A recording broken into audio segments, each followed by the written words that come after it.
Assalamualaikum warahmatullahi wabarakatuh. Sahabat beriman, 10 peninggalan para nabi yang menggemparkan dunia. Para nabi dan rasul diutus di muka bumi untuk menyempurnakan akidah dan moral umat manusia.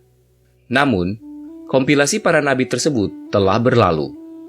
Beberapa temuan yang ditemukan mengungkapkan para nabi meninggalkan jejak sejarah melalui barang-barang peninggalan mereka yang masih ada hingga saat ini. Lalu, apa sajakah benda-benda peninggalan para nabi tersebut? Berikut 10 penemuan yang dipercaya merupakan peninggalan para nabi. Dan jangan lupa tonton video ini hingga akhir agar tidak sesat.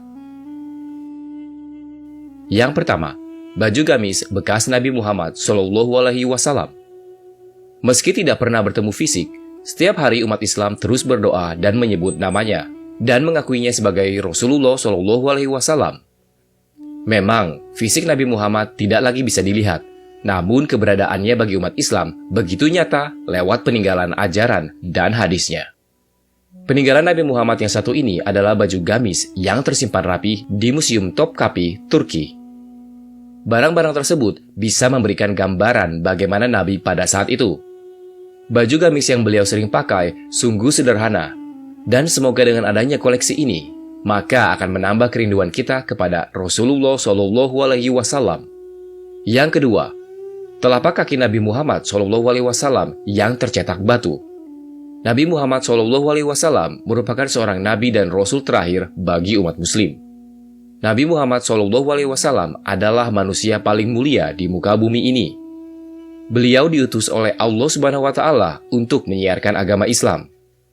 Menurut hadis riwayat Imam Ibnu Ishaq dari Sayyidina Ibnu Abbas, Rasulullah SAW dilahirkan di Mekah pada malam yang tenang di hari Senin 12 Rabiul Awal di tahun Gajah, dan wafat di Madinah pada 8 Juni 632 Masehi.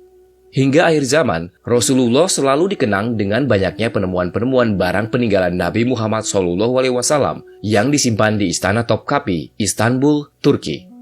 Salah satunya telapak kaki Nabi Muhammad SAW. Telapak kaki kanan itu tercetak saat peristiwa Miraj, sedangkan telapak kaki kirinya tersimpan di Masjid Al-Aqsa. Yang ketiga, kunci-kunci Ka'bah. Istana Topkapi merupakan museum barang-barang peninggalan para nabi. Koleksi paling penting dan bersejarah dalam Islam disimpan dalam ruang bernama Pavilion of Holy Mantle and Holy Release.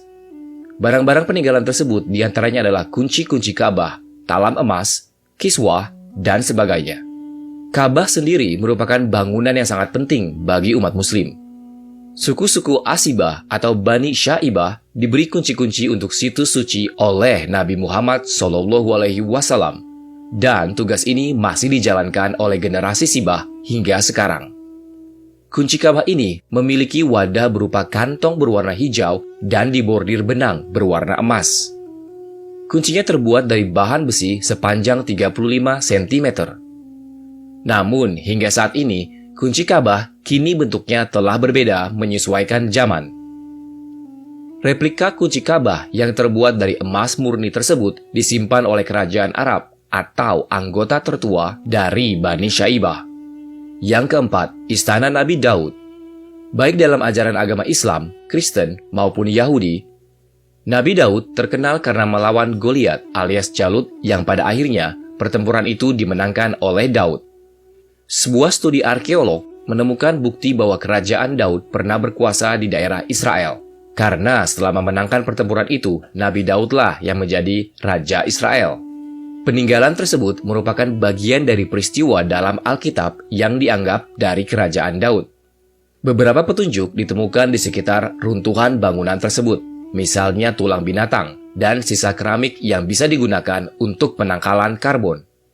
Namun sampai saat ini, keberadaan kerajaan yang disebut kerajaan Daud itu masih menjadi perdebatan. Yang kelima, tongkat Nabi Musa alaihi salam. Dalam kisah Nabi Musa alaihi salam, kita mengetahui bahwa Allah SWT memberikan mukjizat kepada beliau sebilah tongkat kayu. Melalui tongkat inilah Nabi Musa mengalahkan Fir'aun hingga membelah Laut Merah menjadi jalanan, sehingga bisa dilewati oleh umat Bani Israel. Keberadaan tongkat tersebut tidak hanya mengundang rasa penasaran bagi umat Islam, tapi juga dari kalangan pemeluk Nasrani dan Yahudi. Itulah peninggalan dari Nabi Musa alaihi salam. Semua yang terjadi di atas muka bumi ini sudah diatur dengan ketetapan Allah Subhanahu wa Ta'ala.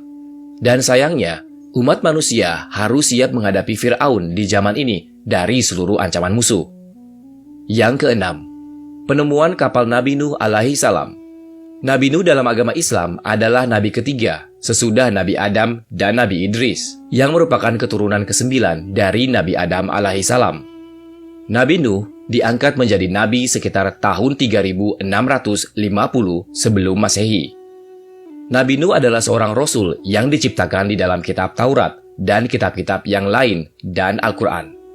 Adapun peninggalan beliau adalah penemuan kapalnya. Sisa-sisa perahu Nabi Nuh alaihi salam ditemukan di ketinggian 13.000 kaki atau sekitar 3,9 km di sebuah gunung di Turki. Kelompok peneliti dari Cina inilah yang tergabung dalam Noah's Ark Ministries International yang berhasil menemukan sisa-sisa perahu Nabi Nuh di Gunung Ararat, Turki. Para peneliti ini pun berhasil masuk ke dalam perahu tersebut dan mengambil foto dari beberapa sisi. Yang ketujuh, Tabut Perjanjian Nabi Musa alaihi salam.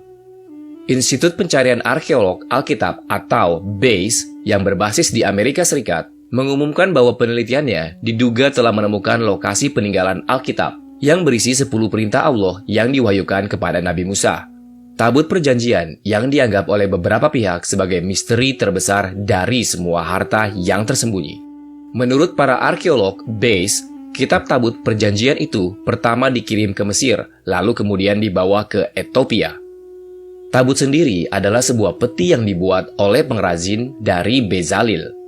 Bentuknya yang terbuat dari kayu akasia dan dilapisi oleh emas, dan katanya siapapun yang berhasil menemukan tabung tersebut, maka keagungan dan kejayaan mereka akan kembali dan dapat menguasai dunia.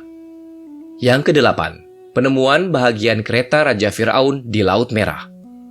Kisah mengenai mukjizat Nabi Musa alaihi salam yang membelah Laut Merah dengan tongkatnya untuk menghindari kejaran Fir'aun dan bala tentaranya tentu saja sudah tak asing lagi di telinga kita. Seorang arkeolog bernama Ron Wyatt pada tahun 1998 menyatakan bahwa dirinya telah menemukan beberapa bangkai roda kereta tempur kuno di dasar Laut Merah.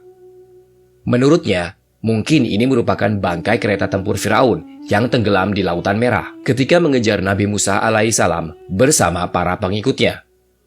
Selain menemukan bangkai roda kereta tempur, Wyatt juga menemukan beberapa tulang manusia dan tulang kuda di tempat yang sama.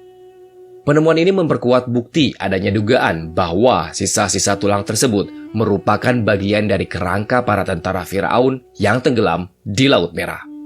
Dan tulang tersebut dilansir berusia sekitar 3.500 tahun silam. Kereta Firaun yang terlihat di dasar Laut Merah dengan posisi kereta berdiri dan tertutupi karang. Apabila karangnya dibongkar dan dilihat dari jarak dekat, maka akan terlihat jelas poros roda dari kereta kudanya. Benar-benar penemuan yang sangat bersejarah. Yang kesembilan adalah pedang Nabi Muhammad SAW.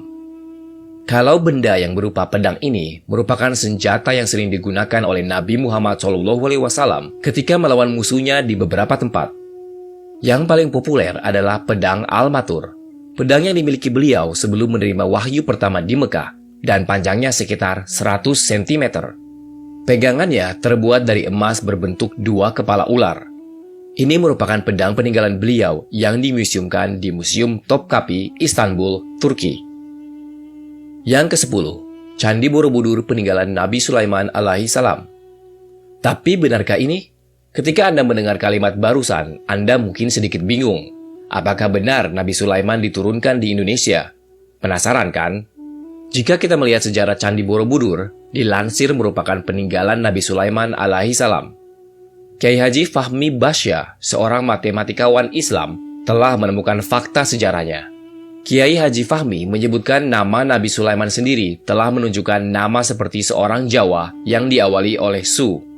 Dari 25 nabi, hanya Nabi Sulaiman yang berawalan Su. Selain itu, negeri Sabah seperti yang disebut dalam Al-Quran ada di Indonesia, yakni Wonobo Su. Bangunan yang tidak terselesaikan oleh perajin karena mengetahui Sulaiman wafat. Di Borobudur terdapat bangunan yang belum tuntas. Tempat berkumpulnya Ratu Saba dan masih banyak lagi. Tak banyak orang yang mempercayainya, tapi itu kembali kepada Anda masing-masing. Mudah-mudahan video ini bermanfaat bagi kita semua. Amin ya robbal alamin. Wallahu a'lam bishawab. Wassalamualaikum warahmatullahi wabarakatuh.